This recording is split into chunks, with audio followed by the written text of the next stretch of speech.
தருமபுரி மாவட்டத்தில் பருவதனஹள்ளி ஊராட்சியை பென்னாகரம் பேரூராட்சியுடன் இணைக்க எதிர்ப்பு தெரிவித்து பருவதனஹள்ளி ஊராட்சிக்குட்பட்ட கிராம மக்கள் வட்டார வளர்ச்சி அலுவலகம் முன்பு போராட்டத்தில் ஈடுபட்டதால் பரபரப்பு ஏற்பட்டது. மேலும் இதுகுறித்து செய்தியாளர்களிடம் அப்பகுதி பொதுமக்கள் பருவதனஹள்ளி ஊராட்சியை பென்னாகரம் பேரூராட்சியுடன் இணைக்கும் முயற்சியை அரசு கைவிட வேண்டும் உள்ளிட்டவைகளை வலியுறுத்தி பேசினர். டவுன் பஞ்சாயத்தை மாற்றினதுனால எங்க கிராம மக்கள் அனைவரும் பாதிக்கப்படுவாங்க.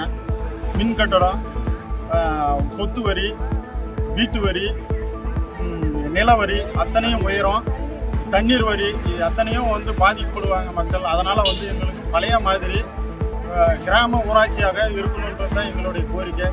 ஏரி வேலையில் செஞ்சால் தான் இந்த மக்கள் 100 நாள் வேலை திட்டத்தில் ஏரி வேலை செஞ்சால் தான் மக்கள் பிழைக்குவாங்க. அந்த வாழ்வாதாரத்தை பாதிக்கிற விதமாக இருக்குது இந்த திட்டம். எங்களுக்கு மீண்டும் இது கிராம ஊராட்சியாக பருவதனஹள்ளி அறிவிக்கணும்ன்றது தான் எங்களுடைய கோரிக்கை வந்திருக்கிறோம். நாமக்கல் மாவட்டம் திருச்செங்கோடு KSR கல்லூரி வளாகத்தில் மாணவ மாணவிகள் ஒரே நேரத்தில் 600 பொங்கல் பானைகளை வைத்து பசுமை பொங்கலை உற்சாகமாக கொண்டாடினர். மேலும் இதில் பல்வேறு கலை நிகழ்ச்சிகள் நடைபெற்ற நிலையில் ஏராளமான மாணவ மாணவிகள் கலந்து கொண்டு ஆட்டம் பாட்டத்துடன் பொங்கல் விழாவை கொண்டாடினர்.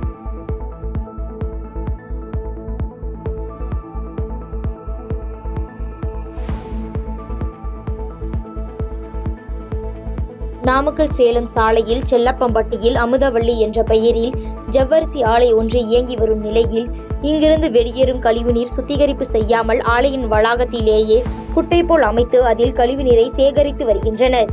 இந்த நிலையில் ஆலையின் அருகே தேங்கி இருந்த கழிவுநீர் குட்டையின் கரை உடைந்து திடீரென கழிவுநீர் அனைத்தும் அருகில் உள்ள விவசாய நிலத்தில் புகுந்ததால் விவசாயிகள் விவசாயம் செய்த அனைத்து பயிர்களும் சேதமடைந்துள்ளது. இந்நிலையில் இதுகுறித்து பலமுறை மாவட்ட ஆட்சியர், வருவாய்த்துறையினர், மாசு கட்டுப்பாட்டு வாரியம் உள்ளிட்ட அனைத்து துறைகளிலும் புகார் அளித்தும் எந்தவித நடவடிக்கையும் எடுக்கவில்லை என கண்ணீர் மல்க விவசாயிகள் வேதனை தெரிவிக்கின்றனர்.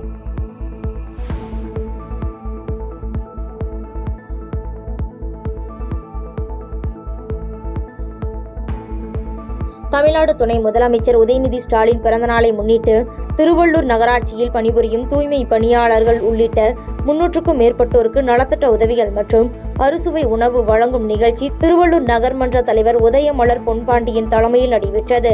இந்நிகழ்ச்சியில் திருவள்ளூர் சட்டமன்ற உறுப்பினர் TJ ராஜேந்திரன் சிறப்பு அழைப்பாளராக கலந்து கொண்ட நிலையில் இதில் ஏராளமானோர் கலந்து கொண்டனர்.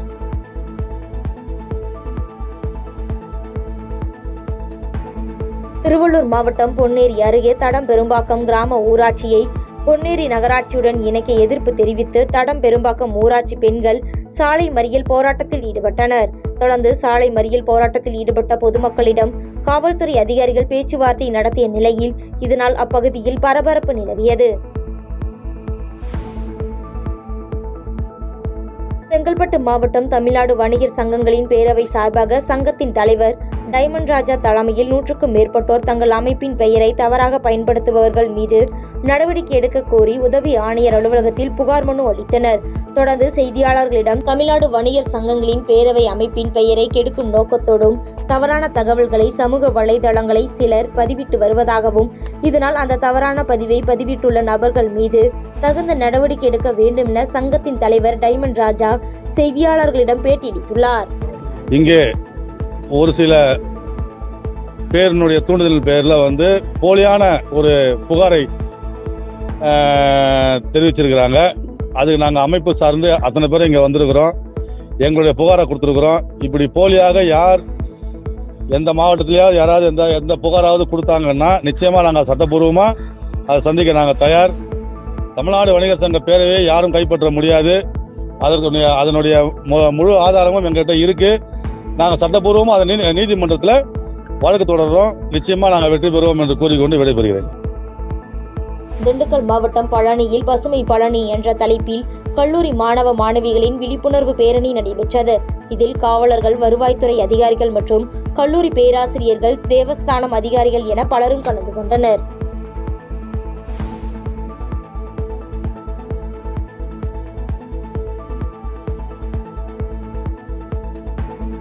ராணிப்பேட்டை மாவட்ட வருவாய் கோட்டாட்சியர் அலுவலகத்தில் இளம்பெண் ஒருவர் தன்னை காதலித்து ஏமாற்றிய அருண் என்பவர் மீது நடவடிக்கை எடுக்க கோரி திடீரென தர்ணா போராட்டத்தில் ஈடுபட்டதால் பரபரப்பு ஏற்பட்டது.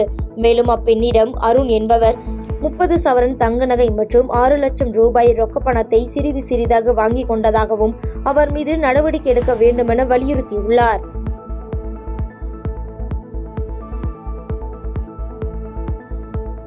திருச்சி அருகே சாலை விபத்தில் காயமடைந்த வாலிபரை தனது பாதுகாப்பு வாகனத்தில் ஏற்றி மருத்துவமனைக்கு அனுப்பி வைத்த அமைச்சர் KN நேருவின் செயல் பொதுமக்கள் மத்தியில் பெரும் வரவேற்பை பெற்றுள்ளது. மேலும் சாலை விபத்தில் காயமடைந்தவர் முசிறி அரசு மருத்துவமனையில் முதலுதவி பெற்று முசிறி தனியார் மருத்துவமனையில் சிகிச்சைக்காக அனுமதிக்கப்பட்டுள்ளார். திருச்சி மாவட்டம் முசிறி அருகே சுமார் 2 கோடி ரூபாய் மதிப்பிலான கட்டி முடிக்கப்பட்ட ஊராட்சி மன்ற அலுவலக கட்டிடம், சமுதாய கூடம், அங்கன்வாடி மைய கட்டிடம் உள்ளிட்ட பல்வேறு வளர்ச்சி திட்ட பணிகளை அமைச்சர் KN நேரு ரிப்பன் வெட்டியும் குத்துவிளக்கு ஏற்றியும் பொதுமக்கள் பயன்பாட்டிற்காக திறந்து வைத்தார். இந்த திறப்பு விழா நிகழ்ச்சிக்கு திருச்சி மாவட்ட ஆட்சித்தலைவர் பிரதீப் குமார் தலைமை வகித்த நிலையில் முசிறி தொகுதி MLA காடுவெட்டி தியாகராஜன், பெரம்பலூர் பாராளுமன்ற தொகுதி உறுப்பினர் அருண் நேரு, மண்ணச்சநல்லூர் தொகுதி MLA கதிரவன் உள்ளிட்ட பலர் கலந்து கொண்டனர்.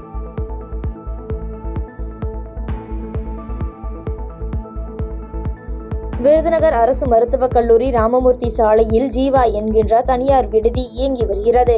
இங்கு கோயம்புத்தூர் சின்னத்தடாகம் பகுதியைச் சேர்ந்த ராமு என்பவர் தான் கஸ்டம்ஸ் அதிகாரி என கூறி அறை எடுத்து தங்கிவிட்டு வாடகை பணம் தராமல் விடுதி ஊழியர்களை மிரட்டியுள்ளார். இந்நிலையில் இது குறித்தான புகாரின் அடிப்படையில் விருதுநகர் கிழக்கு காவல் நிலைய போலீசார் போலி கஸ்டம்ஸ் அதிகாரியான ராமுவை கைது செய்து விசாரணை மேற்கொண்டு வருகின்றனர். நெல்லை மாவட்டம் அம்பாசமுத்திரம் காவல்துறை, அம்பாசமுத்திரம் வட்டார போக்குவரத்து துறை சார்பில் கல்லிடைக்குறிச்சி திலகர் வித்யாலயா மேல்நிலைப் பள்ளியில் சாலை பாதுகாப்பு விழிப்புணர்வு நிகழ்ச்சி நடைபெற்றது.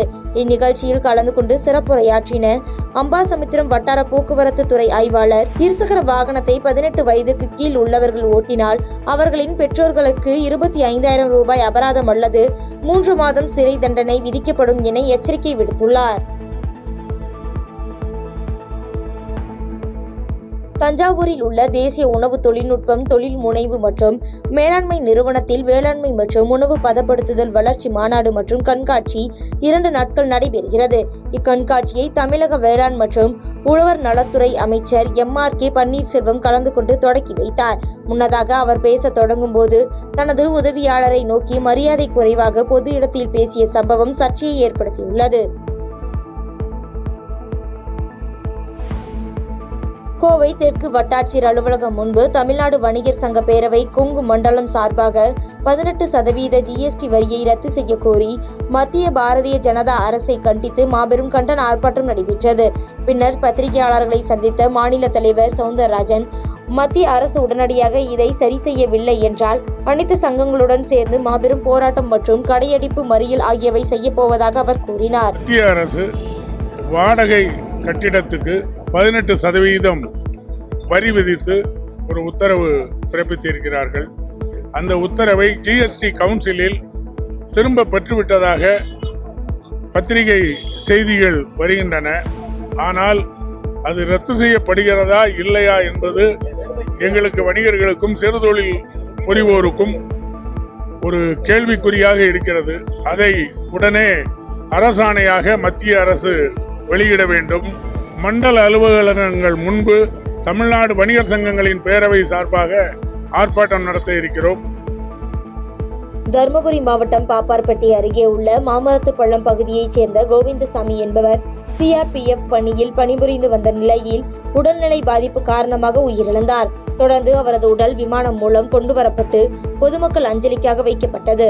அதனைத் தொடர்ந்து ராணுவம் சார்பாக 27 குண்டுகள் முழங்க ராணுவ மரியாதையுடன் நல்லடக்கம் செய்யப்பட்டது.